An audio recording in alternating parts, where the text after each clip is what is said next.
जय हिंद दोस्तों, यूपीएससी 9 में आपका बहुत बहुत स्वागत है। जैसा कि हम ये घटना दृष्टि वाली जो घटना चक्र है, जो आपका करंट अफेयर है दोस्तों, उसके लिए हम जो राष्ट्रीय घटनाक्रम है उसे कंप्लीट करने की पूरी कोशिश कर रहे हैं दोस्तों। इससे पहले हम एक लेक्चर पूरा डिटेल्ड जो राष्ट्रीय घटनाक्रम है उस पर बना चुके हैं दोस्तों। ठीक है, ये लेक्चर नंबर 2 है, उसी कड़ी में आपका लेक्चर नंबर 2 है। और ये यूपीएससी 9 का बहुत ही अच्छा, बहुत ही एनालिसिस तरीके से बनाया गया वीडियो है दोस्तों।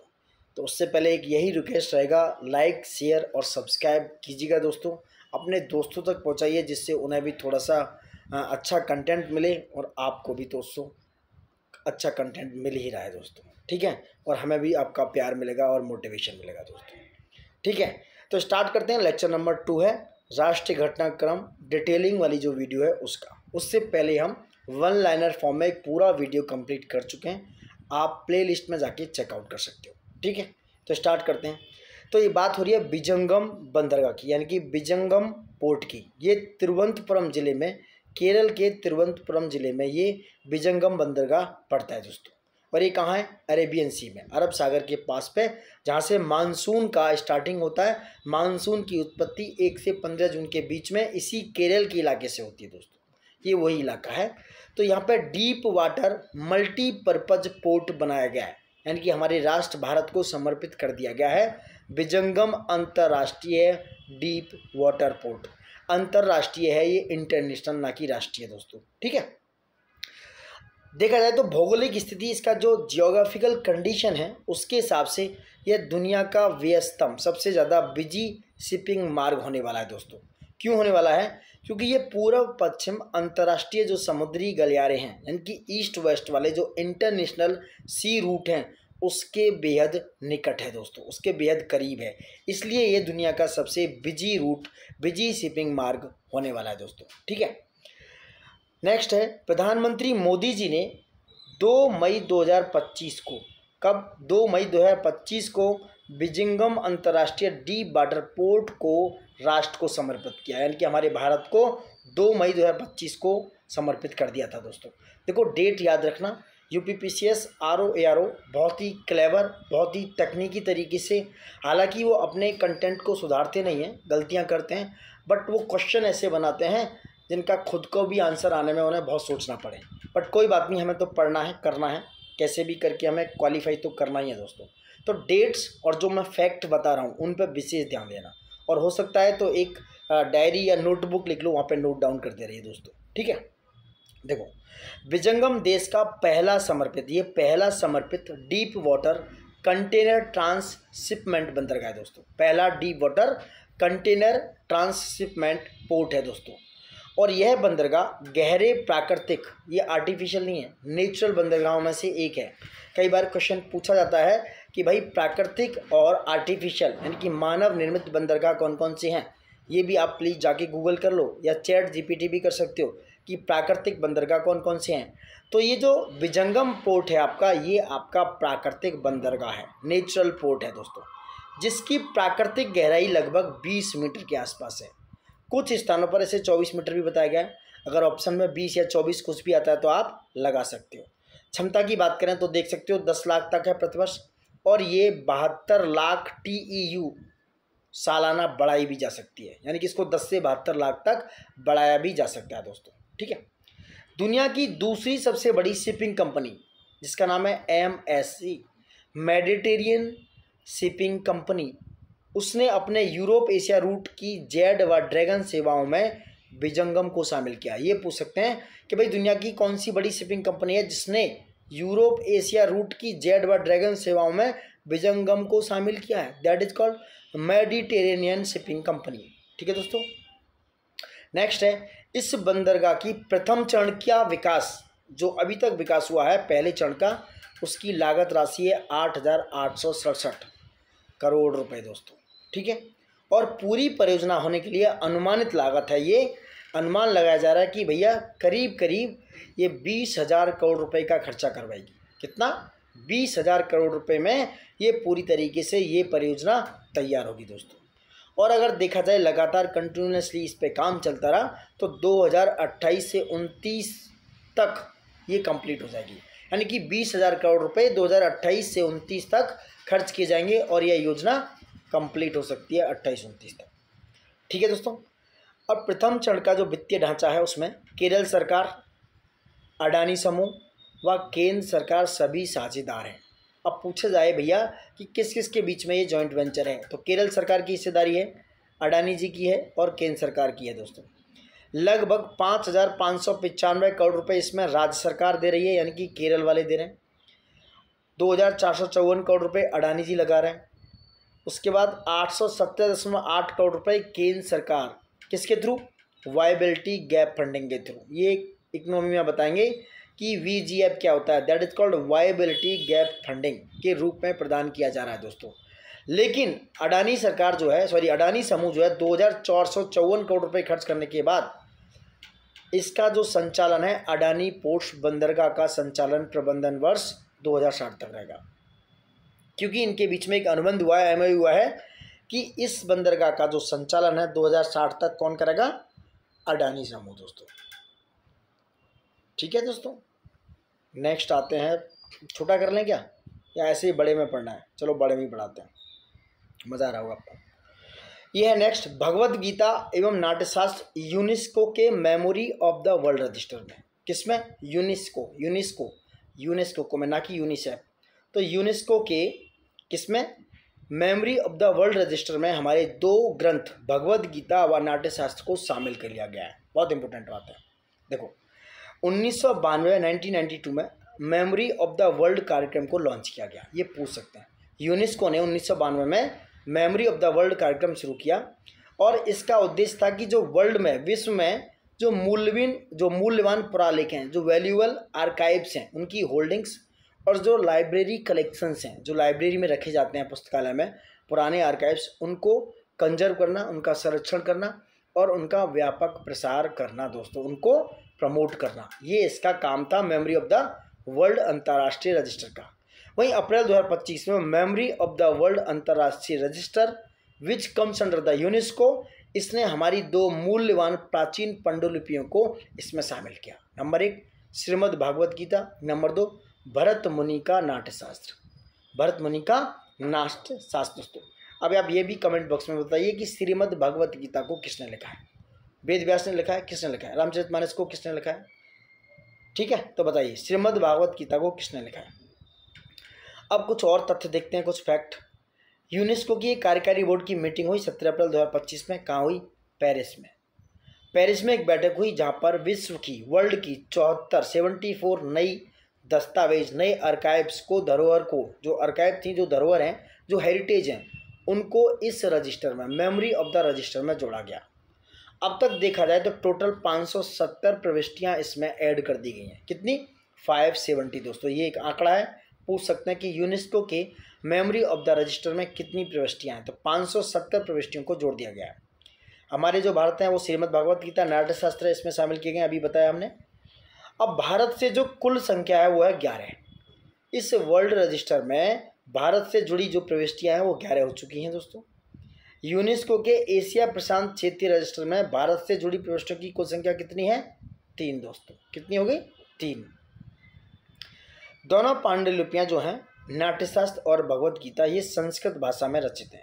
लैंग्वेज पूछ सकते हैं, कौन सी भाषा में? संस्कृत भाषा में। ये पांडुलिपियाँ पुणे स्थित जो 3 हैं, वो पुणे स्थित भांडारकर ओरिएंटल रिसर्च इंस्टीट्यूट से संरक्षित थी। दुर्लभ पांडुलिपियों में सबसे बड़े संग्रहालयों में से एक ये संस्थान है, भांडारकर ओरिएंटल रिसर्च इंस्टीट्यूट। वहीं बात करें तो श्रीमद् भागवत गीता प्राचीन भारत का एक दार्शनिक, फिलोसफिकल और रिलीजियस ग्रंथ है, जिसमें 700 श्लोक और 18 अध्याय पूछ भी सकता है। श्रीमद् भागवत गीता को दोस्तों, श्रीमद् भागवत गीता को हमारा जो महाकाव्य महाभारत, उसके 6ठे खंड जिसका नाम है भीष्म पर्व, उसके अध्याय से लिया गया है। इसमें युद्ध क्षेत्र का संवाद है, जो अर्जुन, भगवान श्री कृष्ण जो है अर्जुन को समझाते हैं कुरुक्षेत्र में। और दोस्तों जैसा कि मैंने बताया था, आपसे पूछा भी था कि इसे महर्षि वेद व्यास द्वारा संकलित किया गया है। ठीक है। वहीं नाट्यशास्त्र हमारा नृत्य नाटक संगीत पर आधारित है और इसकी रचना ऋषि भरत मुनि द्वारा की गई है। और यूनेस्को को देखा जाए तो 2री शताब्दी ईसा पूर्व में इसको कोडिफाई किया गया है। किसको? नाट्यशास्त्र को। दूसरी शताब्दी, सेकंड सेंचुरी की बात हो रही है दोस्तों, ठीक है। अब जो नाट्यशास्त्र है उसे प्राचीन परंपरा में नाट्य वेद या पंचम वेद भी कहते हैं, जिसमें 36,000 श्लोक हैं और जिसे गंधर्व वेद भी कहते हैं दोस्तों, ठीक है। तो ये सारे चीज़ों को भरत मुनि ने नाट्यशास्त्र के रूप में संकलित कर दिया था दोस्तों। एक और इम्पोर्टेंट न्यूज, महाकुंभ 2025 प्रयागराज पे क्या है, जो महाकुंभ 2025 हुआ है कब से कब तक हुआ ये बताइए अपडेट। सबसे पहली बात, 13 जनवरी 2025 से लेके, यानी कि जो पौष पूर्णिमा है वहाँ से लेके 26 फरवरी 2025 तक हुआ है दोस्तों। 26 फरवरी 2025 को महाशिवरात्रि और ये करीब 45 दिन एक कुंभ मेला आपका चला है, ठीक है। और ये हर 12 वर्ष के अंतराल पर होने वाला आयोजन है और विश्व का सबसे बड़ा शांतिपूर्ण पीसफुल जनमानस माना जाता है, जन समागम माना जाता है दोस्तों, ठीक है। और ये कहाँ लगता है, त्रिवेणी संगम पर। कहाँ पर है ये, प्रयागराज में। त्रिवेणी संगम है गंगा, यमुना और सरस्वती का दोस्तों। तीनों नदियों का त्रिवेणी संगम है कहाँ पर, प्रयागराज में दोस्तों, ठीक है। नेक्स्ट है 12 वर्षों में 4 प्रमुख स्थानों पर लगता है। कहाँ कहाँ पे, प्रयागराज, हरिद्वार, उज्जैन और नासिक दोस्तों, याद रखना। 13 जनवरी से 26 फरवरी लगा, ठीक है। प्रयागराज में गंगा, यमुना और सरस्वती, जैसे हमने बताया, संगम पर। नेक्स्ट है महाकुंभ 2025 में श्रद्धालुओं की संख्या का आंकड़ा है 66 करोड़ से अधिक।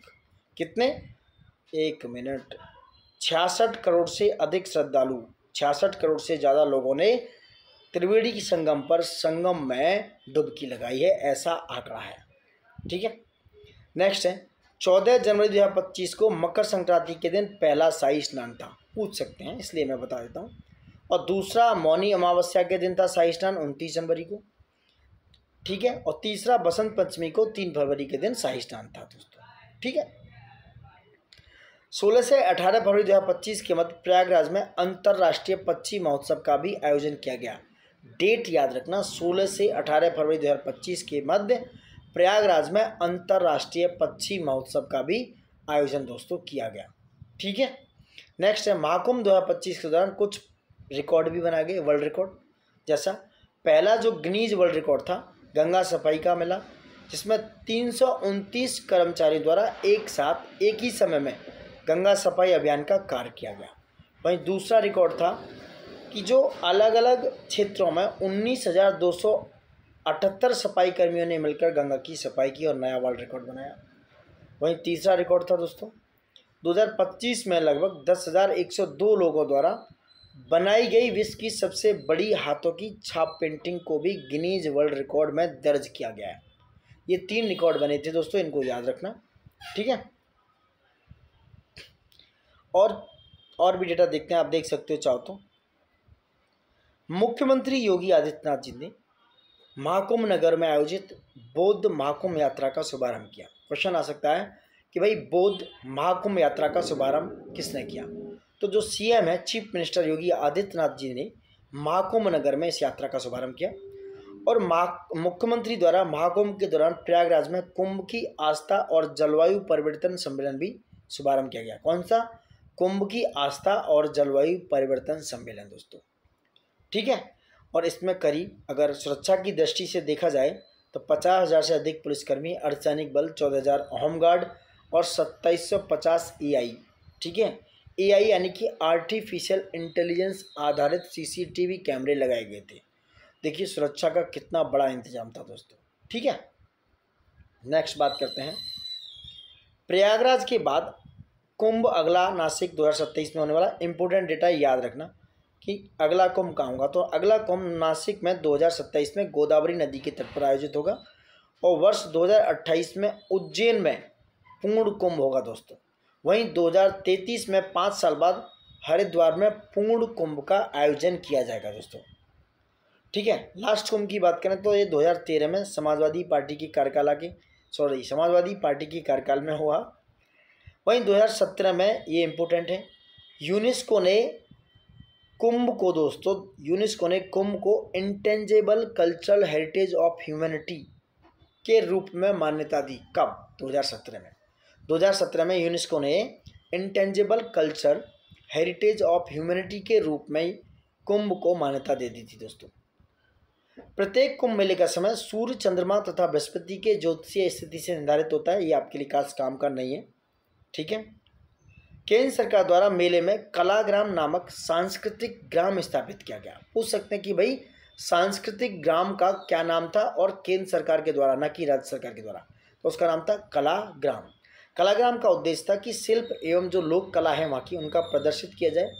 कुछ व्यंजन स्टॉल थे, यानी कि खाना पीने का था, कुछ हस्तशिल्प थे, तो इन सबको क्या था, इनका प्रदर्शन करना, इनका एक्सप्लोनेशन करना दोस्तों।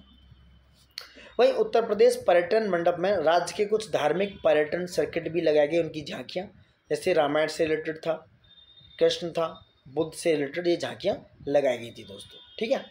तो ये सारी चीज़ें इंपॉर्टेंट हैं कुंभ को लेके, आप प्लीज़ मिस मत कीजिएगा। लाइक शेयर सब्सक्राइब जरूर कीजिएगा दोस्तों। इतनी मेहनत से हम बना रहे हैं तो आप इतना प्यार तो हमसे कर ही सकते हो। अब आते हैं आंध्र प्रदेश में अनुसूचित जातियों के उपवर्गीकरण की मंजूरी। थोड़ा फंबल मारते हैं, उसके लिए सॉरी। आंध्र प्रदेश में ऐसा मामला हुआ कि एससी को भी सब कैटेगराइज किया जाएगा, शेड्यूल कास्ट को भी। ऐसा क्यों है?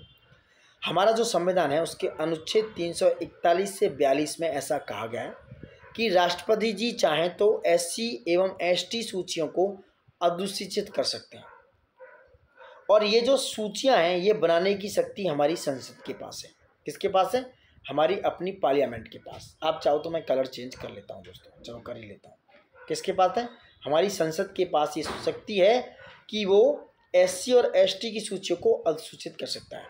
वहीं कॉन्स्टिट्यूशन ऑफ इंडिया में आर्टिकल 15(4), आर्टिकल 16(4), 15(4) और 16(4) राज्य एवं केंद्र सरकार को एससी और एसटी के सदस्यों के लिए सरकारी सेवाओं में, यानी कि गवर्नमेंट नौकरी में सीटें आरक्षित करने में भी सक्षम बनाता है। ये उनको पूरी ताकत देता है दोस्तों, ठीक है। वहीं 77वां जो एक संशोधन आया 1995 में, उसमें ऐसा बोला गया कि सरकार को पदों की उन्नति में यानी कि प्रमोशन में आरक्षण प्रदान करने में सक्षम बनाने के लिए आर्टिकल 16 में एक नया खंड 4A जोड़ दिया गया है, ठीक है। तो ये खंड कौन सा है? आर्टिकल 16 में 4A, जो गवर्नमेंट नौकरियों में प्रमोशन की बात करता है दोस्तों। वहीं कुछ और फैक्ट हैं, इनको देख लेते हैं। तो आंध्र प्रदेश के मुख्यमंत्री हैं मिस्टर एन चंद्रबाबू नायडू। उनकी अध्यक्षता में मंत्रिमंडल ने राज्य में जो अनुसूचित जाति हैं, जिन्हें बोलते हैं एससी, उसके सब कैटेगराइजेशन के लिए सिफारिश की स्वीकृति प्रदान की, और ये मार्च 2024 में उन्होंने संस्तुति दी थी दोस्तों, ठीक है।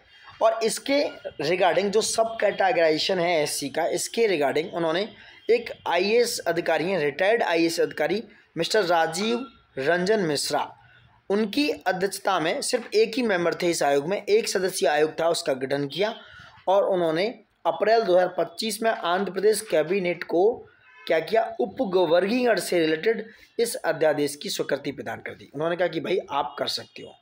अब उपवर्गीकरण यानी कि मैं जैसे कह रहा था, सब कैटेगराइजेशन होता क्या है समझो। ये क्या है? सामान्य अर्थ में अगर देखा जाए तो उपवर्गीकरण किसी श्रेणी को छोटी या अधिक विशिष्ट उप श्रेणियों में विभाजित करने की एक प्रक्रिया है, यानी उनको और छोटी छोटी विशिष्ट श्रेणियों में डिवाइड कर दिया जाता है। मतलब एससी का कोई है तो उनको अलग अलग डिवाइड कर दिया जाएगा कि भाई सामाजिक तरीके से या इकोनॉमिक तरीके से या जिस भी तरीके से, ठीक है, और इनको छोटी छोटी उपजातियों में बांट दिया जाता है। इसके लिए क्यों, ऐसा क्यों होता है दोस्तों? इसके माध्यम से आप शिक्षा एवं रोजगार में आरक्षण को उचित वितरण कर सकते हो, क्योंकि कई बार जो लोग सक्षम हैं, जो लोग जिन्हें आरक्षण की ज़रूरत नहीं है, चाहे वो एससी में ही है, चाहे उन्हें रोजगार में रिजर्वेशन की ज़रूरत नहीं है, वो भी इस व्यवस्था का अनुचित उपयोग करते हैं दोस्तों। इसलिए ये सब कैटेगराइजेशन एक तरीके से बहुत ही सही व्यवस्था है। तो शिक्षा एवं रोजगार में आरक्षण को उचित डिस्ट्रीब्यूशन हो, उचित तरीके से मिल सके, इसलिए ये उपवर्गीकरण की व्यवस्था को लाया गया दोस्तों, ठीक है। नेक्स्ट है, इसमें क्या है, नेक्स्ट हो गया क्या? एक मिनट देख लेते हैं। हाँ, ये यहीं तक था। अब आते हैं पट्टेदार। आप चाहो तो मैं ऐसे ही पढ़ा सकता हूँ दोस्तों, बता देना ऐसे अच्छा है या वैसे अच्छा है, जैसा आपको अच्छे लगे। ये पट्टेदार अंचू साड़ी को जीआई टैग मिला। ये कहाँ की साड़ी है? बहुत इंपॉर्टेंट है। पट्टेदार अंचू साड़ी जो है जीआई टैग मिल चुका है। जीआई टैग मतलब जियोग्राफिकल इंडिकेशन, उन वस्तुओं को दिया जाता है जिनकी कोई खास भौगोलिक पहचान होती है किसी एक भौगोलिक क्षेत्र में, और इसकी कुछ क्वालिटी होती हैं, स्पेसिफिक क्वालिटी होती हैं, उसकी कुछ ख्याति होती है, कुछ विशेषताएं होती हैं, इसलिए इनको ही क्या है, भौगोलिक संकेतक का दर्जा प्रदान किया जाता है। ठीक है, और ये पेरिस कन्वेंशन में आया था 1883। ये भी जीआई टैग की बात करता है अंतर्राष्ट्रीय स्तर पर दोस्तों। ठीक है, भारत में जो WTO है, जिसे बोलते हैं विश्व व्यापार संगठन, उसका सदस्य है इंडिया।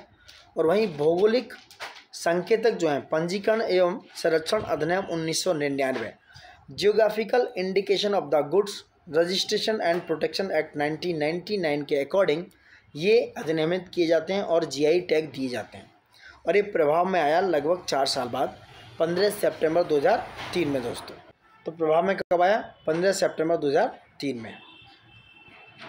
नेक्स्ट है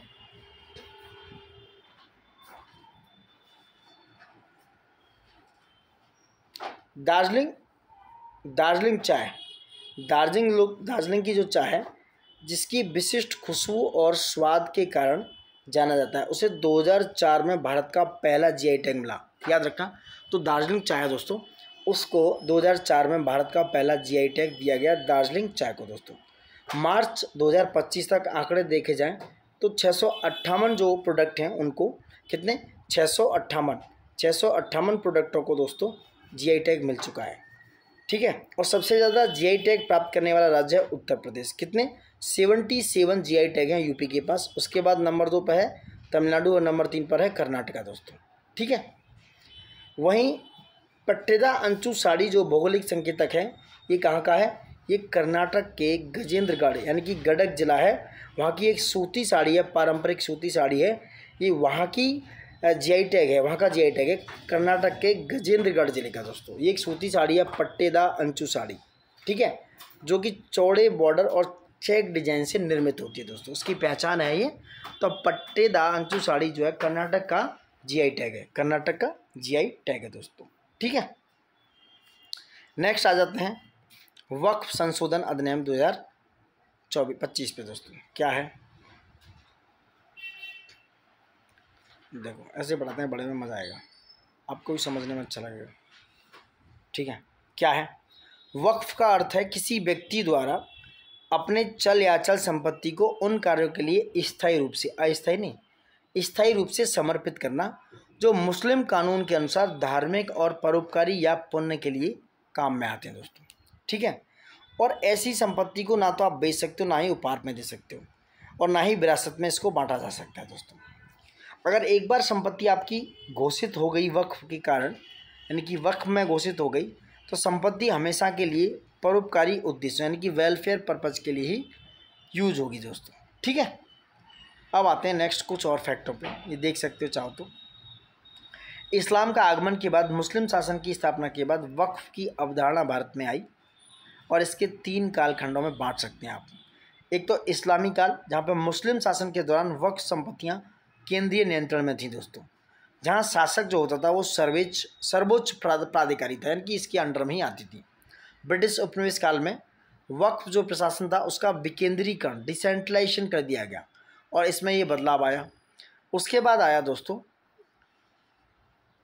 स्वतंत्रता के पश्चात 1954 या 1954 है, मैं लिख देता हूँ, 1954 का मामला आया जहाँ पर ये अधिनियम पारित किए गए। उसके बाद 1959, 64 और 69 में भी संशोधन किए गए दोस्तों।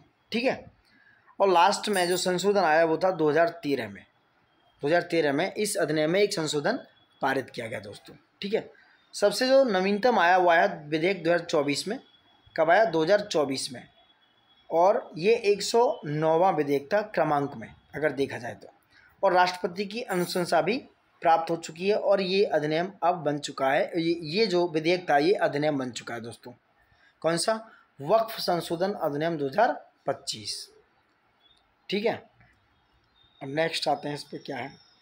अब इसके आंकड़े देखते हैं दोस्तों। 3 अप्रैल 2025 को लगभग 12 घंटे की बहस चली इस पर, और लोकसभा में पारित हुआ 3 अप्रैल 2025 को। ठीक है, याद रखना 288 सदस्यों का समर्थन था, और विरोध में पड़े 232 वोट। 4 अप्रैल को ये दोस्तों, 4 अप्रैल 2025 को ये राज्यसभा से भी पारित मान लिया गया, वहाँ भी स्वीकृति मिल गई। और 5 अप्रैल 2025 को द्रौपदी मुर्मू जी जो हमारी राष्ट्रपति हैं, उन्होंने इस विधेयक पर स्वीकृति दे दी दोस्तों। देखो दोस्तों, जब ये पार्लियामेंट में जाता है तो ये विधेयक होता है आफ्टर एक्सेप्टेंस, जो पारित कर दिया जाता है after acceptance of the president, ये अधिनियम बन जाता है और अधिनियम बनने के बाद ही हमारे गैजेट में लाया जाता है। ठीक है, तो ये 11 अप्रैल 2025 से केंद्रीय अल्पसंख्यक कार्य मंत्रालय, मिनिस्ट्री ऑफ माइनॉरिटी के द्वारा अधिसूचना जारी करके इसको प्रभावी बना दिया गया दोस्तों। समझ रहे हैं आप? ठीक है,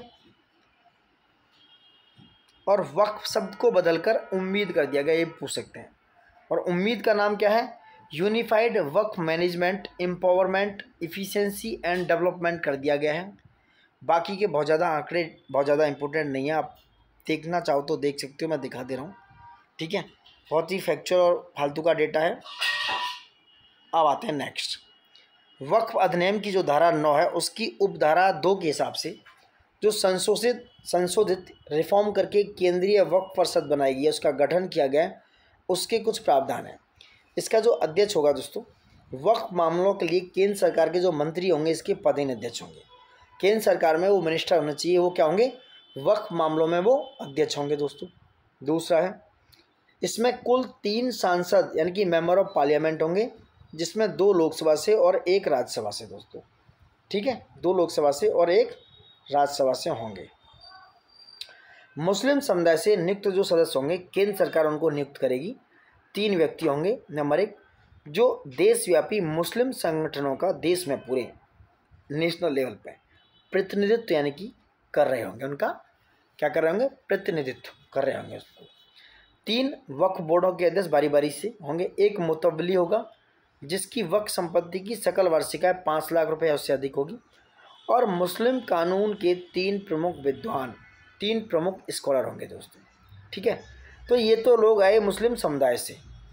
ठीक है, बाकी के 2 व्यक्ति होंगे दोस्तों जो सुप्रीम कोर्ट या हाई कोर्ट के पूर्व न्यायाधीश होंगे।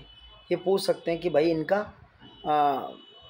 जो वक्फ का है, वक्फ में कौन कौन से मेंबर हैं और चेयरमैन कौन है। 1 प्रसिद्ध वकील होंगे जो राष्ट्रीय स्तर पर होंगे। 4 विशेषज्ञ व्यक्ति होंगे जिन्हें प्रशासन यानी कि एडमिनिस्ट्रेशन या मैनेजमेंट की जानकारी हो, वित्तीय प्रबंधन, फाइनेंशियल मैनेजमेंट, इंजीनियरिंग या आर्किटेक्ट हों, या 1 चिकित्सक हो सकते हैं। वक्फ मामलों में जुड़े केंद्रीय मंत्रालय या विभाग का 1 अधिकारी जो संयुक्त सचिव का लेवल का होगा या अतिरिक्त सचिव स्तर का होगा दोस्तों। ये पूरा इसका जो है आकलन है, पूरा आंकड़ा है, कौन कौन इसमें मेंबर होगा, कौन कौन क्या होगा दोस्तों। ठीक है, और जो उपयुक्त सी बिंदु है उसमें ये भी है कि 2 सदस्य महिलाएं भी होंगी दोस्तों।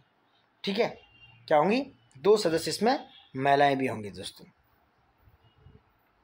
ये कह रहे हैं अब सीईओ के पद पर पहले मुस्लिम व्यक्ति होता था, बट अब ऐसा नहीं हो सकता। सीईओ के पद पर किसी भी समुदाय के व्यक्ति को नियुक्त किया जा सकता है, सिर्फ मुस्लिम होना अनिवार्य नहीं है, ऐसा इन्होंने बोला है दोस्तों। ठीक है, तो ये सारे आंकड़े थे और भी देख सकते हो। और जो धारा है 72(7) के संशोधन में बोर्ड का निर्णय अंतिम होगा, और ये शब्द हटा दिया गया कि बोर्ड का निर्णय अंतिम होगा। ठीक है, अब जो मुतवल्ली है उसको बोर्ड के निर्णय के खिलाफ अपील करने का भी अवसर मिलेगा दोस्तों। अब तक भारत में कुल 32 वक्फ बोर्ड हैं जो 23 राज्य और 7 केंद्र शासित प्रदेशों में कार्यरत हैं दोस्तों। इनमें सबसे ज़्यादा उत्तर प्रदेश और बिहार में 2-2 वक्फ बोर्ड हैं। ठीक है दोस्तों, अब बहुत सारी चीज़ें हम आंकड़े पढ़ चुके हैं, अब देख सकते हो। अब आते हैं पहला पंचायत उन्नति सूचकांक पे। क्या है ये? पंचायत एडवांसमेंट इंडेक्स की बात हो रही है। ठीक है, पंचायत उन्नति सूचकांक यानी कि पंचायत एडवांसमेंट इंडेक्स, ये कलर थोड़ा सा अच्छा नहीं है। पंचायत उन्नति सूचकांक PAI बोलते हैं इसे, पंचायत एडवांसमेंट इंडेक्स, भारत सरकार के पंचायती राज मंत्रालय बोलते हैं, पंचायती राज मंत्रालय के द्वारा, PRI, मिनिस्ट्री ऑफ पंचायती राज के द्वारा इसको लॉन्च किया गया, शुरू किया गया है। जो ग्राम पंचायतों के बीच सतत विकास लक्ष्यों यानी कि जो सस्टेनेबल डेवलपमेंट गोल्स हैं उनका एवेल्यूएशन करेगा, उसका मूल्यांकन करेगा ये पंचायत उन्नति सूचकांक, पंचायत एडवांसमेंट इंडेक्स दोस्तों। वित्तीय वर्ष 2022-23 के लिए पहला उन्नति सूचकांक है ये। ठीक है, और इसमें देश भर की ग्राम पंचायतों का विकास, प्रदर्शन और प्रगति का आकलन 9 विषयों पर, कितने? 9 विषयों पर किया जाएगा दोस्तों, और उसके हिसाब से इनको स्कोर दिया जाएगा दोस्तों। ठीक है, 9 अप्रैल 2025 को पंचायती राज मंत्रालय ने वर्ष 2022-23 के लिए पहला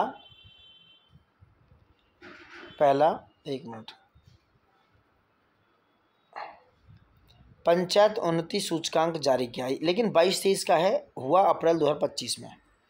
एक बेसलाइन रिपोर्ट के हिसाब से देश भर में करीब 2,50,000 से अधिक ग्राम पंचायत हैं। गांव नहीं है, ग्राम पंचायत। ग्राम पंचायतों में कई गांव आते हैं दोस्तों, ठीक है।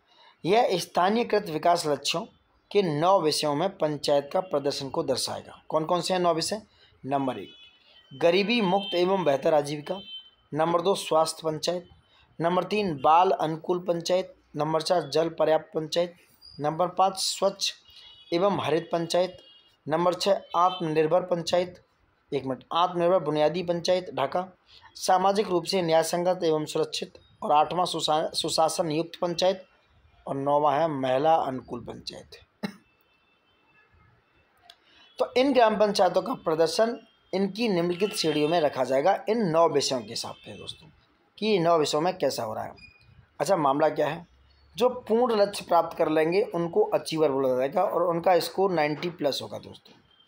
अभी तक ऐसा कोई भी राज्य या कोई भी गांव पंचायत या ग्राम पंचायत ऐसा नहीं है जो शायद अचीवर की श्रेणी में आया हो दोस्तों, ठीक है।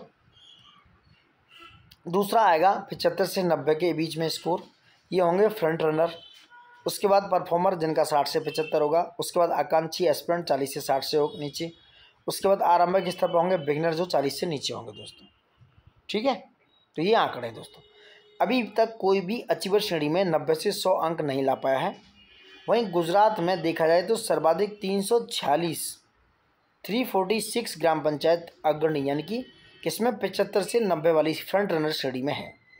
उसके बाद तेलंगाना का नंबर है जिसमें 270 पंचायतें इस श्रेणी में हैं, ठीक है। वहीं त्रिपुरा की 42 पंचायतें भी फ्रंट रनर श्रेणी में आ चुकी हैं। नंबर 1 पे गुजरात, तेलंगाना और नंबर 3 पे शायद त्रिपुरा हो सकता है दोस्तों, ठीक है।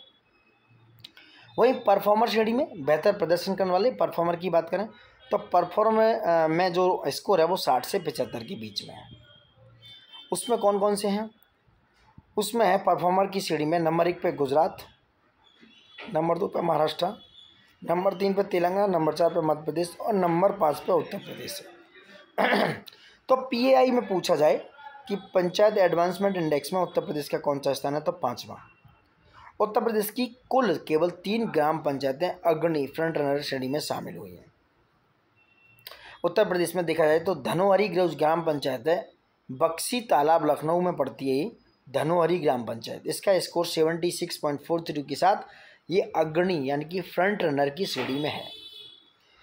इसके अनुसार तेलंगाना का बर्नपुर ग्राम पंचायत जो है, जो जिला कामारेड्डी में पड़ता है, वो शीर्ष रैंक प्राप्त ग्राम पंचायत। अगर पूछा जाए तो तेलंगाना का बर्नपुर ग्राम पंचायत पीआईआई स्कोर में सबसे ज़्यादा आगे हुआ है 84.09 के स्कोर के साथ फ्रंट रनर श्रेणी में बर्नपुर ग्राम पंचायत दोस्तों, ठीक है।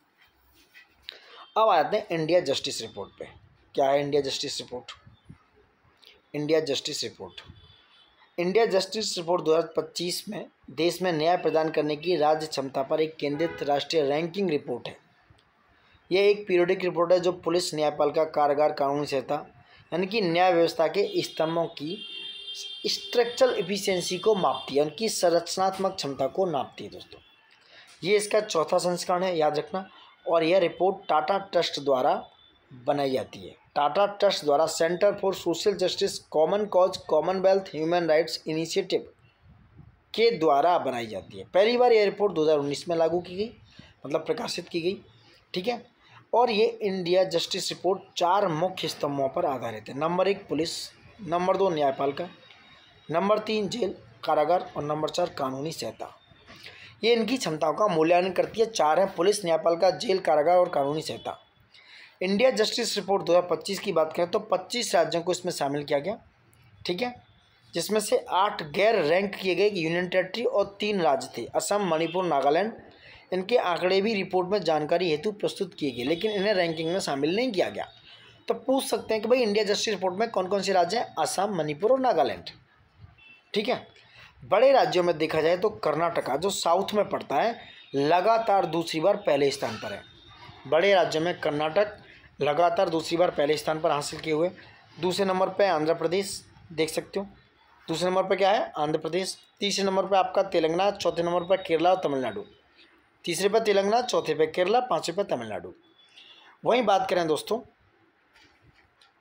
छोटे राज्यों में, सिक्किम 1 नंबर पे, हिमाचल 2 नंबर पे, अरुणाचल प्रदेश नंबर 3 पे। सिक्किम, हिमाचल और अरुणाचल प्रदेश, ठीक है।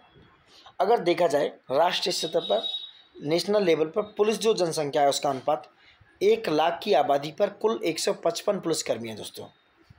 और वहीं अगर स्वीकृत जो एक्सेप्टेड संख्या है वो 197 है। अगर अभी देखा जाए ओवरऑल तो करीब 42 पुलिसकर्मी 1 लाख की जनसंख्या पर कम है, यानी 42 पुलिसकर्मियों की कमी है 1 लाख जनसंख्या पर। राज्यों में आंकड़े अलग अलग हैं क्योंकि उनकी आबादी अलग अलग है, वहाँ की पुलिसकर्मी अलग अलग हैं। वहीं राष्ट्रीय स्तरों में जेलों की क्षमता 18.5% अधिक कैदी बंद हैं, यानी कि क्षमता से ज़्यादा कैदी बंद किए हुए हैं कारागार में दोस्तों। ये आंकड़े पूछे जा सकते हैं, देखो डायरेक्टली ऐसी बात नहीं है, क्वेश्चन बन सकते हैं इनसे, आप मिस मत कीजिएगा, ऐसे क्वेश्चंस आते जाते रहते हैं, ठीक है। अब आगे बढ़ते हैं दोस्तों, आगे बढ़ते हैं। क्या है? आपदा प्रबंधन संशोधन अधिनियम 2025, जो आपदा से रिलेटेड 2025 वाला, ठीक है। अब देखते हैं आपदा प्रबंधन अधिनियम 2025, यहाँ से क्वेश्चन आ सकता है, मेंस में क्वेश्चन आया है आपदा से रिलेटेड, ठीक है। ये भारत में आपदा प्रबंधन के लिए एक संस्थागत ढांचा है। 20 वर्ष बाद बदलते परिदृश्य में, यानी कि बहुत सारे क्लाइमेट चेंज, ग्लोबल वार्मिंग की वजह से बहुत सारी डिजास्टर जैसे आप देख रहे हैं आजकल, ठीक है। जैसे केदारनाथ में आ गई थी यात्रा और बहुत सारा लैंडस्लाइड्स हो रहे हैं, जैसे केरला में हुआ पिछले साल, और भी बहुत सारी चीज़ें जैसे आप देख रहे हैं। बढ़ते जलवायु जोखिम, महामारी का अनुभव हुआ, कोविड-19 आया, तो उस हिसाब से द डिजास्टर मैनेजमेंट बिल लाया गया दोस्तों। ये बिल अगस्त 2024 में लोकसभा में पेश किया गया, जिसे अगस्त 2024 में 1 अगस्त 2024 को, जिसे 12 दिसंबर 2024 को उसी साल लोकसभा द्वारा पारित मान लिया गया। वहीं 25 मार्च 2025 को राज्यसभा ने, कलर थोड़ा सा सही लग रहा, राज्यसभा ने इसको पारित कर दिया। कब? 25 मार्च 2025 को दोस्तों, ठीक है। 29 मार्च 2025 को 4 दिन बाद राष्ट्रपति की अनुमति इस विधेयक को मिल गई दोस्तों, और यह विधेयक जो है 9 अप्रैल 2025 से प्रभाव में आ गया। याद रखना कि जो आपदा प्रबंधन संशोधन विधेयक है, संशोधन अधिनियम है 2025 का, वो कब से प्रभावी है? वो 9 अप्रैल 2025 से प्रभावी है दोस्तों। अप्रैल का आंकड़ा पूछा जा सकता है, खासकर ROARO में, ठीक है। अब संशोधन के बाद जो NDA में था, नेशनल डिजास्टर मैनेजमेंट जो प्राधिकरण था, ठीक है, नेशनल डिजास्टर मैनेजमेंट एप्लेट प्राधिकरण था, राष्ट्रीय आपदा प्रबंधन प्राधिकरण और राज्य आपदा प्रबंधन प्राधिकरण स्वयं अपने स्तर पर आपदा प्रबंधन, यानी कि जो डिजास्टर मैनेजमेंट की प्लानिंग कर सकेंगे। पहले ऐसा नहीं होता था क्योंकि NEC जो राष्ट्रीय कार्यकारी समिति है और जो राज्य कार्यकारी समिति है, ये क्या है, प्लानिंग करती थी और उसके बाद NDA में SDA में द्वारा उनको मंजूरी दी जाती थी। बट ऐसा नहीं होगा, अब NDA और SDA में डायरेक्ट काम करेंगे इस पर दोस्तों। पहले केंद्र सरकार अधिनियम के तहत नियम बनाती थी, तो NDA को स्वयं नियम बनाने का अधिकार नहीं था। अब संशोधित होकर NDA में अब केंद्र सरकार के पूर्वानुमति से, यानी पहले अनुमति ले सकता है, वो लेगा, उसके बाद अधिनियम को उद्देश्यों को पूरा करने हेतु आवश्यक जो रेगुलेशन है, विनिमय है, जो नियम है, उन्हें बना सकता है। कौन? NDA में दोस्तों, ठीक है। वहीं आपदा प्रबंधन की जो परिभाषा है उसमें आपदा जोखिम न्यूनीकरण को शामिल किया गया है, यानी कि भाई आप पहले आपदा प्रबंधन का मतलब ये भी है कि डिजास्टर रिस्क रिडक्शन को भी कम करो, उसका इवैल्यूएशन करो, उसका न्यूनीकरण करो, रिडक्शन करो, मिनिमाइज करो उसको। पहले ये है DRR, यानी कि डिजास्टर रिस्क रिडक्शन, इस परिभाषा में शामिल नहीं था आपदा प्रबंधन की दोस्तों। वहीं कानून व्यवस्था की स्थिति को आपदा प्रबंधन अधिनियम के तहत आपदा नहीं माना जाएगा। जो कानून व्यवस्था है पहले कर दिया जाता था कि लॉ एंड ऑर्डर की स्थिति बदली, उनको डिजास्टर में डाल दिया गया कि भाई डिजास्टर आ गया। राज्य सरकार को अधिकार दिया गया कि वो अपने राज्य की राजधानी, नगर निगम में बड़े शहर, अलग शहर आपदा प्रबंधन प्राधिकरण गठित कर सकते हैं वो चाहे तो दोस्तों, ऐसा राज्यों को आदेश दिया गया, ठीक है। वहीं राज्य सरकार को राज्य आपदा प्रतिक्रिया बल गठित करने का भी अधिकार है, यानी कि जो SDRF, पहले NDRF होता था, नेशनल डिजास्टर आपदा प्रतिक्रिया बल, मतलब क्या बोलते हैं इसको, SDRF, एक मिनट दोस्तों थोड़ा कन्फ्यूज, NDRF मतलब national disaster response force, SDRF मतलब स्टेट डिजास्टर रिस्पॉन्स फोर्स। वहीं एनडीआरएफ पे भी बात कर लेते हैं दोस्तों, क्वेश्चन आ जाता है एनडीआरएफ पे। एक minute, NDRF national disaster response force दोस्तों, इसको 2006 में एस्टेब्लिश किया गया था। कब? 2006 में, ठीक है, 2006 में इसको एस्टेब्लिश किया गया। एक मिनट, ये 6 बन ही नहीं रहा है, ठीक है। और ये मिनिस्ट्री ऑफ होम, या कितना, मिनिस्ट्री ऑफ होम अफेयर के अंडर में काम करता है, यानी कि मिनिस्ट्री ऑफ होम अफेयर, गृह मंत्रालय के अंडर में काम करता है, ठीक है। कौन? एनडीआरएफ। ये एनडीआरएफ मिनिस्ट्री ऑफ इन्वायरमेंट और फॉरेस्ट क्लाइमेट चेंज के अंडर में नहीं, ये मिनिस्ट्री ऑफ होम अफेयर के अंडर में काम करता है। इसका हेडक्वार्टर नई दिल्ली में है। और ये आपदा सेवा सदैव, always in service of disaster, इसका मोटो है दोस्तों। किसका? एनडीआरएफ का। याद रखना, एनडीआरएफ जो है किसके एक्ट के अकॉर्डिंग बनाया गया था? डिजास्टर मैनेजमेंट एक्ट 2005 के अकॉर्डिंग, ठीक है, एनडीआरएफ बनाया गया था। अब नेक्स्ट पे आते हैं, अप्रवास और विदेशी जो हैं उनके विषयक अधिनियम बनाए गए 2025 में। क्या है? The immigration and foreigners bill 2025, 11 मार्च 2025 को दोस्तों। कब? 11 मार्च 2025 को लोकसभा में, 27 मार्च 2025 को लोकसभा द्वारा, करीब 16 दिन बाद। वहीं 2 अप्रैल 2025 को राज्यसभा द्वारा पारित कर दिया गया दोस्तों। वहीं 4 अप्रैल 2025 को राष्ट्रपति की अनुमति इसको मिल गई दोस्तों, ठीक है, रेगुलेट करने के लिए। ये डेट याद रखना, पूछ सकता है कि भाई 11 मार्च को लोकसभा में पेश किया गया, 27 मार्च को लोकसभा ने पारित किया, 2 अप्रैल को राज्यसभा द्वारा पारित हुआ, 4 अप्रैल को राष्ट्रपति जी ने इसको मंजूरी दे दी, ठीक है दोस्तों। अब नेक्स्ट बात करते हैं, क्या है ये अधिनियम? पासपोर्ट अधिनियम 1920, ये भी याद रख लेना। विदेशियों का पंजीकरण अधिनियम 1939, विदेशी विषयक अधिनियम 1946, और जो अप्रवास यानी कि वाहक दायित्व अधिनियम 2000 को निरस्त करता है। तो देखा जाए तो अप्रवास और विदेशी जो विषयक अधिनियम है, इसने करीब 4 जो नियम है 1993, 1920, 2046, इनको क्या कर दिया? निरस्त कर दिया दोस्तों, ठीक है। इस अधिनियम के तहत भारत में प्रवेश या भारत से प्रस्थान के लिए प्रत्येक व्यक्ति के पास वैलिड पासपोर्ट अथवा निर्धारित जो दस्तावेज हैं, डॉक्यूमेंट हैं, वो होने चाहिए दोस्तों,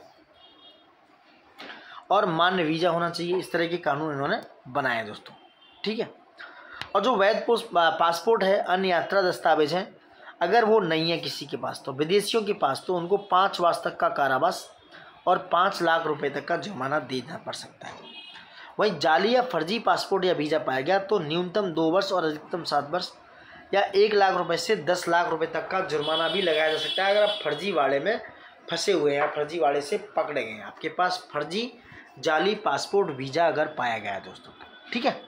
यही सब इम्पोर्टेंट है, बाकी अगर आपका मन है तो देख सकते हो, ऐसे मेरे हिसाब से बहुत ज़्यादा इम्पोर्टेंट नहीं है, ठीक है। नेक्स्ट आते हैं, तमिलनाडु सरकार बनाम तमिलनाडु के राज्यपाल, गवर्नर और तमिलनाडु सरकार। ये बहुत इंपॉर्टेंट मामला है कॉन्स्टिट्यूशन का। तो सर्वोच्च न्यायालय का क्या निर्णय रहा, सुप्रीम कोर्ट ने क्या बोला इस पर दोस्तों। नेक्स्ट, सामान्यतः देखा जाता है कि जो राज्यपाल हैं, गवर्नर हैं, राज्य मंत्री परिषद की सलाह पर, जो कैबिनेट होती है उस पर कार्य करते हैं। ये अनुच्छेद 163 में, आर्टिकल 163 में ऐसा गिवन है। तो अनुच्छेद 163 में राज्य मंत्री परिषद की सलाह पर कार्य करने का अनिवार्य बताया गया राज्यपाल के द्वारा दोस्तों। कुछ अगर दुर्लभ मामले हैं जहाँ प्रॉब्लम है, तो वहाँ संविधान उन्हें कुछ स्वतंत्र निर्णय देने का अधिकार है, यानी उनके पास खुद के राइट्स हैं। राज्यपाल का पद एक संवैधानिक सेतु बोले तो पुल, मतलब एक बांध की तरह काम करता है। ये जो राज्यपाल हैं वो एक मित्र, दार्शनिक और मार्गदर्शक की भूमिका निभानी चाहिए, बट कुछ आजकल अलग ही हो रहा है, पॉलिटिक्स को मजाक बना दिया है। राज्यपाल को एक मित्र, दार्शनिक और एक मार्गदर्शक की तरह काम करना चाहिए, आर्टिकल 163 में ऐसा गिवन है। बट राज्यपाल साहब तो राज्यपाल है आजकल। अब हुआ क्या, कुछ राजनीतिक गतिरोध हुआ इनके कारण बनने का। क्या हुआ, तमिलनाडु में एक मामला आया, जो राज्यपाल तमिलनाडु के हैं वो RN रवि हैं उन्होंने। तो राज्य विधानसभा ने बहुत सारे विधेयकों को, महत्वपूर्ण विधेयक थे, उनको स्वीकृति देने से क्या किया, राज्य विधानसभा ने बहुत सारे जो महत्वपूर्ण विधेयक थे राज्यपाल RN रवि साहब के पास भेज दिए। उन्होंने क्या किया कि या तो उन्होंने स्वीकृति देने से इनकार कर दिया, और या स्वीकृति ना ही दी और उनको रख लिया, और बहुत लंबे समय तक उन्हें लंबित रखा, ठीक है। तो राज्य की जो सरकार है वो DMK की सरकार है, द्रविड़ मुनेत्र कड़गम की। स्टालिन वहाँ पर मुख्यमंत्री हैं। उन्होंने आरोप लगाया कि राज्यपाल साहब जानबूझकर संवैधानिक प्रावधानों की अवहेलना कर रहे हैं, यानी कि वो कॉन्स्टिट्यूशनल तरीके से काम नहीं कर रहे हैं, उनको क्या है, अवहेलना कर रहे हैं, उनको वायलेट कर रहे हैं दोस्तों। ठीक है, क्योंकि जो निर्वाचित विधायिका है, निर्वाचित मतलब जो इलेक्टेड होके विधायिका बनी है दोस्तों, जो लेजिस्लेटिव है उसके निर्णय, क्योंकि वो एक डेमोक्रेटिक कंट्री का पार्ट है, डेमोक्रेटिक प्रोग्रामिंग का एक पार्ट है, क्योंकि इलेक्टेड मेंबर्स आए हैं वहाँ पर, ये जनता के द्वारा चुने गए। और हमारा जो डेमोक्रेटिक सिस्टम है, कॉन्स्टिट्यूशन भी यही कहता है कि भाई जनता के द्वारा, जनता के लिए और जनता के लोगों के लिए ही काम करना है। ठीक है, तो निर्वाचित जो विधायिका है उसके निर्णय को अनिश्चितकालीन की इनफाइनाइट पीरियड तक रोक रखने का प्रयास किया उन्होंने। तो तमिलनाडु सरकार बनाम तमिलनाडु के राज्यपाल को मामले को सर्वोच्च न्यायालय में ले जाया गया। वहीं सर्वोच्च न्यायालय में इस मामले को पहुंचा दिया तमिलनाडु सरकार ने। मामला क्या है कि 8 अप्रैल 2025 को ये मामला सुप्रीम कोर्ट के सामने रखा गया। तो सुप्रीम कोर्ट ने एक ऐतिहासिक डिसीजन देते हुए कहा, उन्होंने अपनी जो कंप्लीट जस्टिस आर्टिकल 142 के अंदर जो आता है उसका यूज करते हुए सुप्रीम कोर्ट के पास ये अपना खुद का स्पेसिफिक राइट है। उन्होंने एक डिसीजन दिया कि भाई राज्यपाल के ये जो कदम है इनको असंवैधानिक ठहराया जाएगा, यानी कि ये अनकॉन्स्टिट्यूशनल है।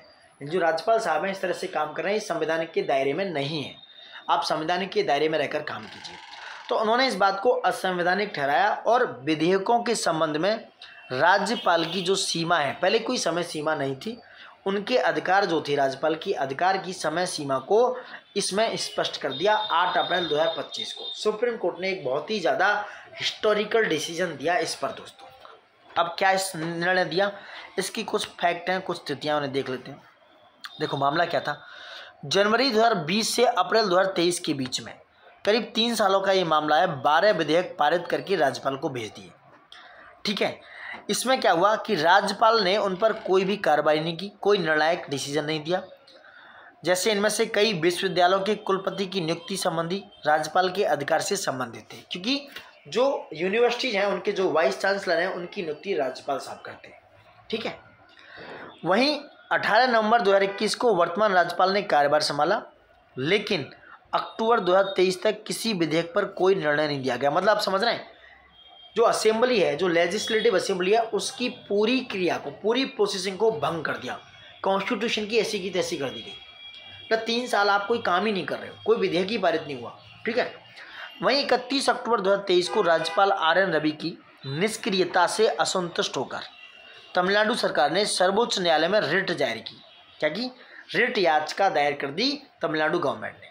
तो वहीं 10 नवंबर 2023 को सर्वोच्च न्यायालय ने जो प्रतिवादी द्वारा, यानी कि जो गृह मंत्रालय, महान्यायवादी यानी कि अटॉर्नी जनरल या उनकी अनुपस्थिति में जो सॉलिसिटर जनरल को नोटिस भेजा, वहीं 13 किसने, सर्वोच्च न्यायालय, सुप्रीम कोर्ट ने 13 नवंबर 2023 को राज्यपाल ने 10 लंबित विधेयकों पर अपनी स्वीकृति रोकने, यानी कि उसे बोलते हैं विद होल्ड एसेंट की घोषणा कर दी। मतलब जब उनके पास ये 10 नवंबर को सुप्रीम कोर्ट ने ये गृह मंत्रालय, महान्यायवादी, अटॉर्नी जनरल और सॉलिसिटर जनरल को नोटिस भेजा, 3 दिन बाद उन्होंने क्या किया, भैया हमने इनको स्वीकृति दी है रोकने की, विद होल्ड एसेंट, उनके पास एक राइट्स है, कॉन्स्टिट्यूशन राइट है, वो ऐसा कर सकते हैं, उसकी घोषणा उन्होंने राज्यपाल साहब ने कर दी। और 2 विधेयक जो थे उनको राष्ट्रपति के लिए भेज दिया। ये भी राइट्स उनके पास है कि भी जो चाहे वो उन विधेयकों को, वो अगर उनकी मर्जी है, उनकी स्वेच्छा है, तो वो राष्ट्रपति के पास भेज सकते हैं।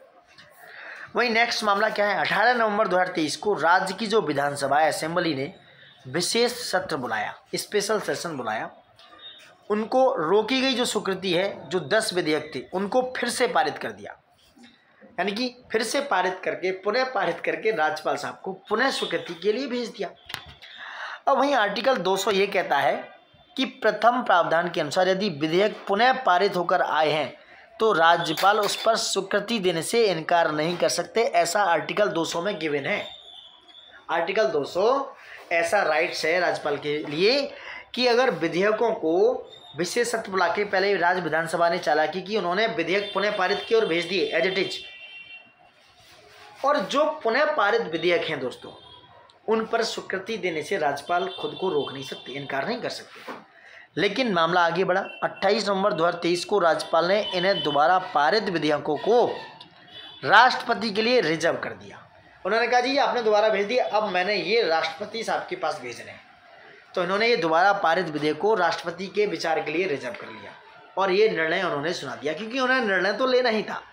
तो इन्होंने पहले क्या किया, स्वीकृति नहीं दी, फिर बाद में उन्होंने पुनः विधेयक पारित किए तो उन्होंने स्वीकृति देने का राइट्स है, आर्टिकल 200 कहता है। बट उन्होंने क्या किया, भाई साहब तुम तेज हम उनसे तेज, उन्होंने राष्ट्रपति के विचार के लिए ये दोनों जो पारित विधेयक थे सारे रिजर्व कर दिए कि अब राष्ट्रपति के विचारार्थ भेजे जाएंगे। मामला आगे बढ़ा, दिसंबर में पहुंच गया। राज्य सरकार ने याचिका में संशोधन कर राष्ट्रपति को भेजे जाने के विचारार्थ निर्णय को चुनौती दे दी कि भैया आपने राष्ट्रपति को क्यों भेज दिए। वही मामला आगे बढ़ा, फरवरी से मार्च 2024 में राष्ट्रपति ने इन 10 विधेयकों में से 7 विधेयकों पर स्वीकृति रोक दी। उन्होंने बोला कि भाई विद होल्ड एसेंट कर दिया, ऐसा राष्ट्रपति के पास भी राइट्स है। 1 विधेयक को उन्होंने मंजूरी दी और 2 पर निर्णय लंबित रख दिया। मतलब एक तरीके से 2 पर उन्होंने पॉकेट वीटो दे दिया, सिर्फ इतने विधेयकों में से 1 को मंजूरी दे दी राष्ट्रपति साहब ने। ये तो बहुत ही ज़्यादा पॉलिटिकल मर्डर हो रहा है, एक तरीके से राजनीतिक व्यवस्था का मर्डर किया जा रहा है एक तरीके से, जो मुझे लग रहा है दोस्तों। ठीक है, नेक्स्ट आते हैं। अब सर्वोच्च न्यायालय का निर्णय आता है 10 फरवरी 2025 को। मामला देखो 23 से 24-25 में आ गया। न्यायमूर्ति JB पारदीवाला और न्यायमूर्ति R महादेवन की एक पीठ बिठाई गई और उन्होंने कुछ डिसीजंस लिए और इस दौरान न्यायालय ने कुछ गंभीर प्रश्न उठाए कि भाई क्या राज्यपाल को बिना कोई कदम उठाए विधेयकों को अनिश्चित काल तक रोकने का अधिकार है। मतलब ये पूछा गया, क्या भाई राज्यपाल साहब आपके पास पॉकेट वीटो रखने का अधिकार है। पॉकेट वीटो का मतलब है कि आप कोई भी विधेयक बहुत लंबे समय तक इनफाइनाइट टाइम्स के लिए अपनी जेब में रख सकते हो, जैसा राष्ट्रपति के पास है। क्या आपके पास ऐसा अधिकार है। नेक्स्ट बात पूछी गई सुप्रीम कोर्ट के द्वारा, क्या राज्यपाल पुनः पारित विधेयक को राष्ट्रपति को भेज सकते हैं। ऐसा कहीं गिवन है क्या कि भाई पुनः पारित विधेयक आर्टिकल 200 में ऐसा कहा गया कि राज्यपाल उस पर अपनी सहमति दे देंगे, बट वहाँ ऐसा हुआ नहीं, उन्होंने राष्ट्रपति साहब को भेज दिए। तो 8 अप्रैल 2025 को सर्वोच्च न्यायालय ने अपने निर्णय सुनाया कि भैया जितनी ये राज्यपाल साहब की कार्रवाई है ये सब गैर कानूनी है और ये सब अनकॉन्स्टिट्यूशनल घोषित की जाती हैं। ये सब सबको वॉइड किया जाता है भैया कि ये गैर कानूनी तरीके से असंवैधानिक घोषित करते हैं। ऐसा सर्वोच्च न्यायालय की पीठ न्यायमूर्ति जस्टिस JB पारदीवाला और न्यायमूर्ति R महादेवन की पीठ ने ये निर्णय सुना दिया दोस्तों कि भाई राज्यपाल साहब ये आपकी चीज़ें बहुत ही ज़्यादा बेकार हैं, बहुत ही ज़्यादा असंवैधानिक हैं। न्यायालय ने तमिलनाडु सरकार के पक्ष में निर्णय दिया और न केवल लंबित विधेयकों को कानूनी स्वीकृति प्रदान की, उन्होंने जो लंबित विधेयक है उन्होंने कानूनी तरीके से उन्हें एक्सेप्टेंस दे दी और उन्होंने ये भी कहा कि भाई कोई भी भविष्य में राज्यपाल फ्यूचर में किसी भी विधेयक को अपनी समय सीमा एवं दिशा निर्देश भी तय करेगा, यानी कि बहुत लंबे समय तक उसको रख नहीं सकता, एक समय सीमा के भीतर, एक टाइम लिमिट के भीतर, एक डायरेक्शन के हिसाब से तय करेगा कि भाई उसे क्या निर्णय देने हैं। न्यायालय ने सर्वप्रथम यह घोषित किया कि तमिलनाडु के राज्यपाल जिन्होंने 10 विधेयक को दूसरी बार विधानसभा से पारित होने के बावजूद राष्ट्रपति के विचार के लिए रख दिया, संविधान के अनुच्छेद 200 का उल्लंघन था। उन्होंने कहा कि राज्यपाल साहब ने तो संविधान का ही उल्लंघन कर दिया, उन्होंने breach of the constitution under the article 200, क्योंकि आर्टिकल 200 में ऐसा है ही नहीं कि आप राष्ट्रपति के लिए उसे विचार के लिए राष्ट्रपति साहब के लिए रख ही नहीं सकते हो, क्योंकि आपको दोबारा पारित होने के बाद विधेयक को मंजूरी देनी ही पड़ेगी। ठीक है, और यह कदम जो था संविधान के अनुच्छेद 220 का उल्लंघन था। यह कदम विधि विरुद्ध व त्रुटिपूर्ण माना गया दोस्तों। ठीक है, अब ये काम सुप्रीम कोर्ट ने कैसे किया। सुप्रीम कोर्ट का जैसे मैंने पहले भी बताया आर्टिकल 142 आप पढ़िएगा, उसके अंतर्गत कंप्लीट जस्टिस देने का एक स्पेसिफिक राइट है, एक्सक्लूसिव राइट है सुप्रीम कोर्ट के पास। ठीक है, तो उन्होंने पूर्ण न्याय के अधिकार का प्रयोग किया और ये सारे निर्णय दे दिए दोस्तों। और न्यायालय ने ये भी बताया कि सभी विधेयक उसी तिथि से अधिनियमित माने जाएंगे जिस दिन वो विधानसभा द्वारा पुनर्विचार के बाद राज्यपाल को प्रस्तुत किए गए थे। यानी कि भाई सारे विधेयक दोस्तों 18 नवंबर 2023 से ही पारित मान लिए गए। वहीं सुप्रीम कोर्ट ने पहली बार विस्तृत समय सीमा तय की राज्यपाल साहब की कि भाई कितने समय में आप पर विधेयकों को निर्णय देना है। अब ये थोड़ा इंपॉर्टेंट है कि भाई न्यायालय ने निर्धारित प्रमुख समय सीमा क्या निर्धारित की। नंबर 1, यदि मंत्रिपरिषद की सलाह विधेयक पर अनुमति को रोकने की है या राष्ट्रपति के विचार के लिए आरक्षित करने के लिए है तो ऐसी सलाह पर भी राज्यपाल 1 माह में 1 मंथ में कदम उठा लेंगे। दूसरा, राज्य सरकार की सलाह के विपरीत किसी विधेयक पर स्वीकृति देने से इनकार करते हैं, यानी विधेयक अस्वीकार करना चाहते हैं, तो उन्हें उस विधेयक को अपनी आपत्ति कारणों का संदेश यानी कि एक मैसेज साथ में अटैच करके अधिकतम 3 महीने के भीतर विधानसभा को लौटाना पड़ेगा। उन्हें एक बताना पड़ेगा कि क्या आपत्ति और क्या कारण है, क्या रीजन्स है कि आप क्यों लौटा रहे हैं, आप इसको क्यों स्वीकृति देना नहीं चाहते हैं। बिना संदेश के अनिश्चित रोक यानी कि जो नल एक्शन की अनुमति नहीं होगी, मतलब बिना संदेश दिया आप अनिश्चित काल के लिए इसे रोक नहीं सकते हो। तीसरा क्या मामला है, यदि राज्यपाल राज्य मंत्रिपरिषद की राय के विरुद्ध विधेयक को राष्ट्रपति के विचारार्थ भेजना चाहते हैं, यानी कि मंत्रिपरिषद की कोई राय नहीं ली, तो यह कार्य अधिकतम 3 महीने के भीतर करना होगा। आप 3 महीने के अंदर आप उसको भेज दो, अगर आपको भेजना है तो, ठीक है, ऐसा बोला गया। देखिए कितने इंपॉर्टेंट डिसीजन आए। यदि राज्यपाल ने पहले किसी विधेयक को विधानसभा को पुनर्विचार हेतु लौटाया था और विधानसभा ने उसे पुनः पारित करके राज्यपाल को भेजा, तो अधिकतम 1 माह के भीतर राज्यपाल को अनुमोदन देना ही होगा। यदि वो नहीं पालन करते हैं इस व्यवस्था का, तो सक्षम न्यायालय जिसके पास ये राइट्स है, वो न्यायालय के समक्ष परमादेश का विकल्प विद्यमान होगा। परमादेश की एक रेट है आर्टिकल 32 के थ्रू, जो सुप्रीम कोर्ट में भी डाली जा सकती है और 226 के हिसाब से सुप्रीम कोर्ट में भी डाली जा सकती है और हाई कोर्ट में भी आर्टिकल 226 के हिसाब से, ठीक है। रिट का जो राइट्स है वो सुप्रीम कोर्ट और उनको है, दोनों को दिया गया है, ठीक है। तो परमादेश का एक राइट है, ठीक है, परमादेश का मैंडमस का एक राइट है, जो सक्षम न्यायालय है उसको ये राइट है, ठीक है। तो अधिकतम 1 माह के भीतर उन्हें राज्यपाल को पुनर्विचार हेतु लौटाए गए विधेयक पर अनुमति देनी होगी, ठीक है। कोई भी निर्णय है वो 1 मंथ के अंदर ले लेंगे दोस्तों। कुछ आर्टिकल हैं, देखते हैं, बहुत इंपॉर्टेंट आर्टिकल। अनुच्छेद 200 क्या कहता है। अनुच्छेद 200 के तहत अपने कार्यों के निर्वहन जब राज्य विधानमंडल द्वारा पारित कोई विधेयक राज्यपाल के समक्ष प्रस्तुत किया जाता है, तो उसके पास 3 विकल्प होते हैं। सबसे पहला विकल्प है वो सहमति दे दे, दूसरा है सहमति ना दे, विदहोल्ड असेंट कर ले, तीसरा है विधेयक को राष्ट्रपति के विचार के लिए सुरक्षित रख ले, चौथा है पुनर्विचार हेतु भेजना। ये द्वितीय में शामिल है दोस्तों, ठीक है। सहमति ना देने का मतलब है कि सहमति नहीं दी है, उसने रोक रखा है, या पुनर्विचार के लिए भेज दिया है, ये दूसरे वाले में शामिल है। तो 3 राइट्स हैं उसके बाद। वहीं अनुच्छेद 201 में क्या राष्ट्रपति को स्वीकृति देना बाध्यकारी है, पूछते। जब कोई राज्य विधेयक राज्यपाल द्वारा राष्ट्रपति के विचार के लिए रखा जाता है, आरक्षित किया जाता है, तो राष्ट्रपति के पास 2 विकल्प हैं। नंबर 1, विधेयक को स्वीकृति यानी कि एसेंट दे दे, या स्वीकृति ना दे, विदहोल्ड एसेंट कर दे, उसको रोक दे। ये राष्ट्रपति जी के पास 2 राइट्स हैं दोस्तों, ठीक है। लेकिन यदि मामला धन विधेयक से है, मनी बिल का नहीं है, तो राष्ट्रपति उसे संदेश सहित पुनर्विचार हेतु राज्य विधानमंडल को लौटा सकता है।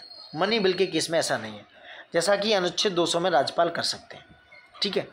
वहीं पुनः पारित विधेयक राष्ट्रपति को दोबारा प्रस्तुत किया जाता है फॉर हिज कंसीडरेशन, विचार के लिए, ठीक है। पुनः पारित विधेयक राष्ट्रपति को दोबारा प्रस्तुत किया जाता है उनके कंसीडरेशन के लिए, विचार के लिए दोस्तों, ठीक है। वहीं आर्टिकल 142 भी इम्पोर्टेंट है, कंप्लीट जस्टिस, पूर्ण न्याय की बात करता है ये। तो आर्टिकल 142 पूर्ण न्याय हेतु न्यायपालिका की शक्ति है।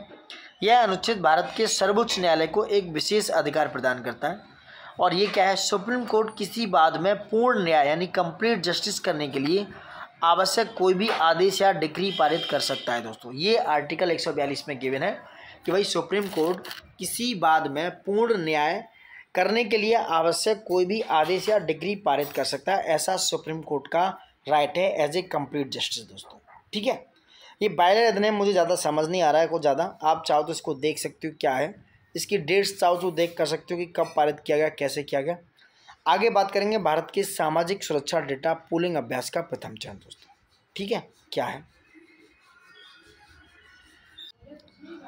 तो भारत के सामाजिक सुरक्षा डेटा पूलिंग अभ्यास का प्रथम चरण, देखो ILO की एक अद्यतन रिपोर्ट है, अंतर्राष्ट्रीय श्रम संगठन बुलाता है, इंटरनेशनल लेबर ऑर्गेनाइजेशन, इसकी एक रिपोर्ट है विश्व सामाजिक सुरक्षा रिपोर्ट 2024 से 26 में दोस्तों।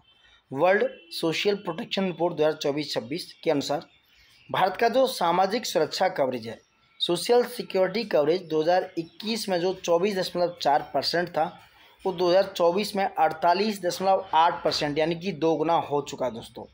इसका मामला ये है, ठीक है। तो ये जो व्यवस्था है, मतलब ये जो 2 गुना होकर 48.8 हुआ है, ये कल्याणकारी पहुंच को दिखाता है दोस्तों कि वेलफेयर पहुंच कितनी हो चुकी है, ठीक है। 19 मार्च 2025 को श्रम एवं रोजगार मंत्रालय के आंकड़े आए, जिसने भारत सरकार द्वारा सामाजिक सुरक्षा कवरेज का व्यापक मूल्यांकन किया कि भारत के सामाजिक सुरक्षा डेटा पूलिंग अभ्यास के प्रथम चरण की शुरुआत हुई दोस्तों। इस पहल का उद्देश्य है कल्याण परिदृश्य की अधिक समग्र तस्वीर को डेटा के हिसाब से समेकित करना। ILA की रिपोर्ट में भारत के सामाजिक सुरक्षा कवरेज को 48.8% बताया गया है, और ये भारत सरकार के अनुसार कोई बहुत सही फैक्ट नहीं है, गलत फैक्ट है। पहले चरण में 10 राज्यों को कवर किया जाएगा। उत्तर प्रदेश, राजस्थान, महाराष्ट्र, मध्य प्रदेश, तमिलनाडु, उड़ीसा, आंध्र प्रदेश, तेलंगाना, कर्नाटक, गुजरात। ये केंद्रीय स्तर पर डेटा समेकन के लिए चुना गया दोस्तों। वहीं श्रम और रोजगार मंत्रालय, ministry of labour and employment के द्वारा भारत सरकार के अनुसार करीब 92 करोड़ लोग, जो कुल जनसंख्या का 65% रखते हैं, केंद्र सरकार की योजनाओं के माध्यम से किसी न किसी रूप से सामाजिक सुरक्षा के दायरे में आते हैं, चाहे वो नगद सहायता हो या वस्तु के रूप में हो दोस्तों। वहीं आयुष्मान भारत की बात करें, 26 मार्च 2025 को प्रधानमंत्री जन आरोग्य योजना के तहत 39.94 करोड़ आयुष्मान कार्ड जारी किए जा चुके हैं। कब? मार्च 2025 तक दोस्तों 39.94 करोड़ आयुष्मान कार्ड जारी कर चुके हैं आयुष्मान भारत प्रधानमंत्री जन आरोग्य योजना के अंतर्गत। और इसका क्या है, यह प्रति परिवार 5 लाख रुपए तक का मुफ्त स्वास्थ्य कवरेज प्रदान करती है ये योजना दोस्तों। वहीं प्रधानमंत्री गरीब कल्याण अन्न योजना की बात करें, कोविड-19 की महामारी के कारण उत्पन्न हुई आर्थिक कठिनाई को दूर करने के लिए यह योजना कमजोर आबादी को मुफ्त खाद्यान्न प्रदान करती है। दिसंबर 2024 तक 80.67 करोड़ लोग मुफ्त खाद्यान्न प्राप्त कर रहे हैं दोस्तों। वहीं 81.35 करोड़ लाभार्थियों को लक्षित कवरेज रखा गया है दोस्तों। वहीं बात करें ई श्रम पोर्टल, ये वेलफेयर स्कीम्स हैं। ये असंगठित श्रमिकों को राष्ट्रीय डेटाबेस यानी कि NDUW ठीक है, असंगठित श्रमिकों का राष्ट्रीय डेटाबेस NDUW बनाने के लिए 26 अगस्त 2021 को शुरू की गई थी। यह पहल श्रमिकों को बढ़ी हुई सामाजिक सुरक्षा के लिए एक सार्वभौमिक खाता, जिसे बोलते हैं यूनिवर्सल अकाउंट नंबर दोस्तों, प्रदान करेगी दोस्तों। वहीं अटल पेंशन योजना 9 मई 2015 को शुरू हुई और ये अब तक 10 वर्ष कंप्लीट कर चुकी है। अटल पेंशन योजना यह गरीबों, वंचितों और असंगठित क्षेत्र के श्रमिकों के लिए सार्वभौमिक सामाजिक सुरक्षा कवरेज प्रदान करती है। ये पेंशन योजना है दोस्तों। ये 1000 से 5000 रुपये प्रतिमाह 60 साल की उम्र कंप्लीट कर चुके हैं, जब तक आपकी मृत्यु नहीं होती है, इसके हिसाब से, योगदान के हिसाब से इसमें दिया जाएगा। वहीं गरीबी घटाने का आंकड़ा देखें, पिछले दशक में विभिन्न सामाजिक सुरक्षाओं के उपाय के करने के कारण 24.8 करोड़ लोग बहुआयामी यानी कि मल्टी डायमेंशनल गरीबी पॉवर्टी से बाहर निकले हैं, जो सरकार के हस्तक्षेपों का व्यापक प्रभाव को दर्शाती है। करीब कितने 24.8 करोड़ लोग मल्टी डायमेंशनल गरीबी से बाहर आए हैं दोस्तों। तो देखो यहाँ तक ये आंकड़ा कंप्लीट कर चुके हैं दोस्तों। अगला हम लेक्चर नंबर 3 में कंप्लीट कराएंगे। यहाँ से राष्ट्र राजधानी क्षेत्र दिल्ली विधानसभा चुनाव हुआ था, ठीक है। ये काफ़ी इंपॉर्टेंट डेटा था आपका जो हमने बताया, आपको मिस मत कीजिएगा, देखते रहिए, बने रहिए। और देखने के लिए बहुत बहुत धन्यवाद दोस्तों। और एक रिक्वेस्ट, लाइक शेयर ज़्यादा से ज़्यादा कमेंट कीजिए। आप कमेंट नहीं कर रहे हैं, आप शेयर तो कर ही सकते हो दोस्तों, और सब्सक्राइब करके जरूर जाइएगा दोस्तों। Thank you for watching it and जय हिंद दोस्तों।